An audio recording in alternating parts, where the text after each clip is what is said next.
Hello friends, आप सभी का स्वागत है मेरी चैनल GTU स्टूडेंट्स में। तो आज मैं डिस्कस करने वाला हूँ इंडस्ट्री 4.0 के regarding what is the most time questions of it. तो फ्रेंड्स, मैंने इंडस्ट्री 4.0 की जो सीरीज़ है वो मैंने चैप्टर 2 के अकॉर्डिंग बना दी है, और उसके आगे के कुछ चैप्टर्स है ड्यू टू इंटरनेट इश्यू मैं नहीं अपलोड कर पाया। इसके लिए I am really very sorry, लेकिन आई प्रॉमिस ये 2-3 दिनों में मैं अपलोड कर दूंगा अपनी सीरीज़। ओके, सो जो मोस्ट IMP 11 क्वेश्चंस है, ओके, तो वो मैं एक्सप्लेन करूँगा। तो इसमें सबसे पहले आता है what is the explain the conceptual framework for industry 4.0, chapter 1 में आता है, जो मैंने डिस्कस कर दिया है अपने वीडियो में। फिर आता है main concept and components of industry 4.0, वो भी मैंने डिस्कस कर दिया है। और जो तीसरा नंबर का है conceptual framework for industry 4.0, okay, तो वो भी मैंने डिस्कस कर दिया, जो मोस्ट IMP क्वेश्चन है। ओके, फिर फोर्थ वन है वो describe the propose framework for technology map, okay, for industry 4.0, वो भी मैं डिस्कस कर दूंगा, शायद वो चैप्टर 2 में आता है। ओके, जो अपना नेक्स्ट पोर्शन है वो मैं अपलोड कर दूंगा। उसके बाद 5 आता है, वो है एक्सप्लेन द स्ट्रेटेजी फेस, जो चैप्टर 3 में आता है। ओके, फिर 6 जो है वो explain the new product and process development phase. फिर आता है AR हार्डवेयर, ओके, AR मतलब augmented reality hardware and software technologies कौन सी है, वो सेंसर्स ना वो सब आता है उसमें, तो वो भी हम डिस्कस करेंगे। फिर आता है 8 नंबर का मोस्ट IMP है ये भी, कि in list the industrial applications of AR, okay, AR यानी कि ऑगमेंटेड रियलिटी। 9th आता है short notes on availability of skilled workers. तो ये आपको स्किल वर्कर की जो अवेबिलिटी है, ओके, इंडस्ट्री 4.0 में क्या है, उसकी अहमियत क्या है, ओके, स्किल वर्कर होगा तो क्या क्या वो कर सकता है, ओके, तो वो सब आपको शॉर्ट नोट्स उसके लिखने के हैं। फिर आएगा 10th में explain the comprehensive broadband infrastructure, okay, and 11th है वो अपना लास्ट वाला एक्सप्लेन द टेक्नोलॉजीज। अब फ्रेंड्स, मैं चैप्टर 1-2 उसके अकॉर्डिंग में आपको थोड़ी IMP क्वेश्चन जो है वो मैं अपने तरीके से मैं आपको प्रोवाइड करता हूँ। तो चलो हम चैप्टर 1 के तरफ जाते हैं, मूव होते हैं। ओके, सो अब हम आ गए चैप्टर 1 के अकॉर्डिंग, जो है इंट्रोडक्शन। जैसे कि हमने बात की, 2-3 क्वेश्चंस मैंने आपको टिक किए थे, ओके, वो जो 11 क्वेश्चन है, ओके, तो उसमें से तो अगर इसमें से अगर वो कंबाइन होता है, ओके, तो कोई बात नहीं, आप अपना वो अपना बेस्ट देना, ओके, शायद 2-2 बार आ जाए होंगे, उसके लिए सॉरी। तो अगर चैप्टर 1 की बात करूँ तो आप जो है वो नीड ऑफ इंडस्ट्री ये थोड़ा कर देना, मुझे लगता है कि शायद वो आ सकता है। ओके, एंड देन अगर मैं बात करूँ थोड़ी का, आप डेफिनेशंस कर देना, शायद ऐसा पूछ सकते हैं कि भाई डेफिनेशंस आप लिखो कि 3 मार्क्स के अकॉर्डिंग। ओके, फिर जैसे कि कोर आइडिया मैंने आपको कहा था कि कोर आइडिया आएगा, ओके, तो शायद आ सकता है, ऐसे मुझे लगता है।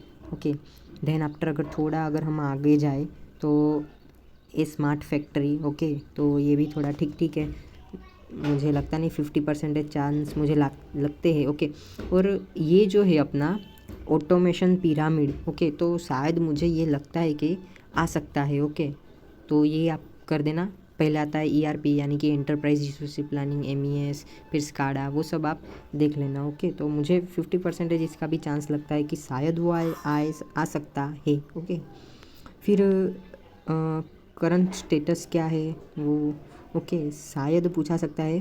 फिर देखो फ्रेंड्स, ये थे how is India preparing for industry 4.0, तो मुझे लगता है ये मोस्ट टाइम पे ये आ सकता है फ्रेंड्स। इसके चांसेस 99.9% है, क्योंकि न्यू जनरेशन्स के अकॉर्डिंग इंडिया कैसे इंडस्ट्री 4.0 को सपोर्ट कर रहा है, व्हाट इज़ द प्रिपेयरिंग कर रहा है, वो क्या कर रहा है। ओके, तो वो शायद आ सकता है, लेकिन मुझे लगता है 99.9% आ सकता है। ओके, और अब नेक्स्ट चैप्टर में हम जाएंगे।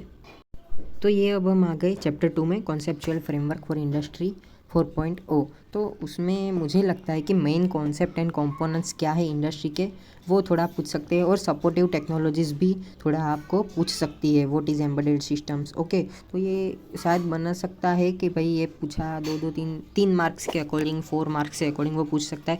और ये जो क्लाउड टेक्नोलॉजीज है वो भी मुझे 99.9% मुझे लगता है कि ये पूछा जा सकता है। ओके, सो आप कर देना फ्रेंड्स। ओके, एंड देन देखो फ्रेंड्स, ये सब्जेक्ट ऐसा है ना कि आपको सिर्फ इसमें लिखने का है। ओके, आपको कुछ पेपर कोरा छोड़ के नहीं आने का है। जैसे कि जैसे मैंने एक क्वेश्चंस में बात की स्किल वर्कर वाले, तो उसमें आप बहुत सारा लिख सकते हो फ्रेंड्स। ओके, अब हम आएंगे चैप्टर 3 के बारे में, technologies road map for industry 4.0। Okay, तो टेक्नोलॉजीज रोड मैपिंग में आपको की बेनिफिट्स कर देना है। ओके, की बेनिफिट्स कर देना है और चैलेंजेस इंडस्ट्री 4.0 में क्या आते हैं वो आपको कर देना है। वो शायद मुझे लगता है 4 मार्क्स के अकॉर्डिंग ये पूछ सकता है। नेक्स्ट अगर मैं थोड़ा आगे जाता हूँ तो स्ट्रेटेजी फेस, मुझे लगता है ये थोड़ा थोड़ा आ सकता है।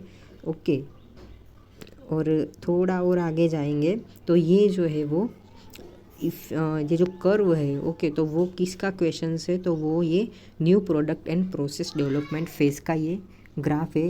आपको ये जो वाला ग्राफ है ये आपको दौड़ना नहीं है, ये सिर्फ आपको समझना है और इसके अकॉर्डिंग ही ये जो ऊपर की जो थियरी है, ओके, तो वो है। ओके, आपको डर लगता होगा कि साला इतना इतना इतना सारा लिखने का, ऐसा नहीं है, ये फिगर्स के अकॉर्डिंग ही वो इसमें इंक्लूडेड है। ओके, तो अगर आप थियरी अगर हम समझ सकते हो इस फिगर के अकॉर्डिंग तो आपको ये बहुत ही इजी टॉपिक है, मैं आपको समझा दूंगा।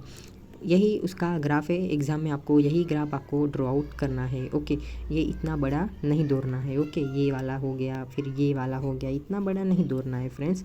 ये जो ग्राफ के अकॉर्डिंग ही इसमें थियरी इंक्लूडेड की हुई है। आप जैसे जैसे मेरे वीडियो देखते जाओगे आपको समझ आता जाएगा। ओके, फिर मोस्ट इम्पोर्टेंट मुझे लगता है, ओके, एडवांस रोबोटिक्स इन ईयर।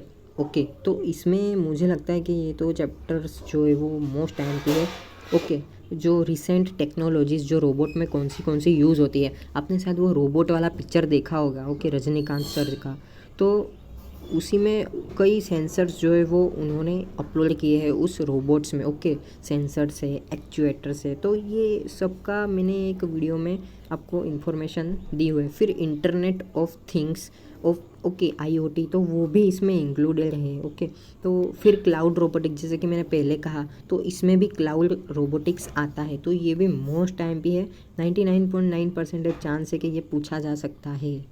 उसी चैप्टर में अगर हम थोड़ा आगे जाएंगे तो इंडस्ट्रियल रोबोट का एप्लीकेशन है। जैसे कि हम इसमें अगर एग्जांपल दे तो टाटा मोटर्स जो सानंद पावर प्लांट है अहमदाबाद में, तो उसमें आप देखेंगे कि ह्यूमन रोबोट का कोलैबोरेटिंग जो मोस्ट इम्पोर्टेंट फैक्टर है। ओके, तो उसमें human to machine, machine to machine and human to machine वो सब इंक्लूडेड होता है, तो वो इसमें कोलैबोरेटिव रोबोट्स में आए गए। ओके, जो ह्यूमन है उसके साथ कोलैबोरेट करता है। फिर मशीन मेंटेनेंस, असेंबली, ये सब इनके ही पार्ट्स है। किसके है, तो ये अपना इंडस्ट्रियल रोबोटिक्स। ओके, तो ये आप एक बहुत ही बढ़िया उदाहरण के तौर पर आप उसे दे सकते हो। ओके, तो उसके बाद अगर हम चलेंगे तो चैप्टर 4 में, सॉरी फ्रेंड्स, यही चैप्टर 4 था। अब हम नेक्स्ट जाएंगे चैप्टर 5 में। तो चैप्टर 5 है the role of augmented reality in age of industry 4.0।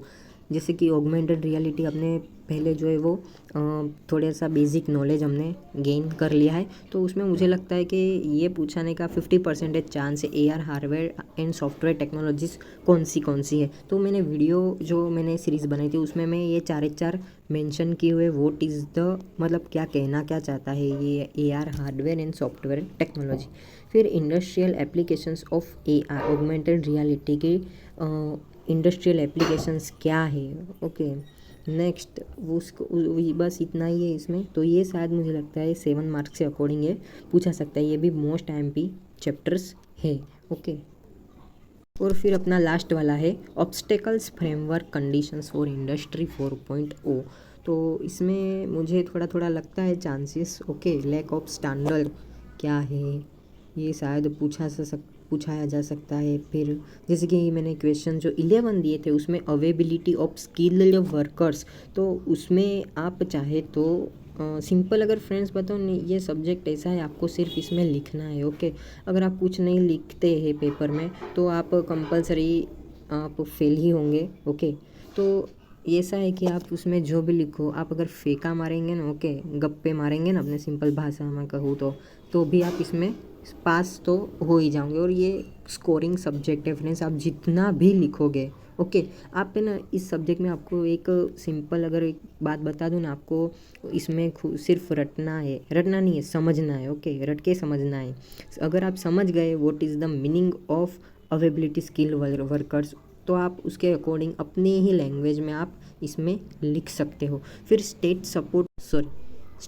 फिर मुझे स्टेट सपोर्ट भी थोड़ा लगता है कि शायद इसके चांसेस 50% है कि पूछा जा सकता है, लेकिन ये जो लीगल फ्रेमवर्क है, ओके, तो ये मोस्ट टाइम पे मुझे लगता है लीगल फ्रेमवर्क, ओके, तो जिसमें टॉपिक आते हैं protection of corporate data, liability and handling personal data. तो ये मुझे लगता है कि आ सकता है लीगल फ्रेमवर्क, क्योंकि ये कंफ्यूज कर देने वाला वर्ड है, ओके, लीगल फ्रेमवर्क। तो कंफ्यूज करने के लिए अक्सर ये शायद मुझे लगता है पूछा जा सकता है। तो फ्रेंड्स, इतना मैंने आपको इंफॉर्मेशंस दी है as the according of me, my knowledge.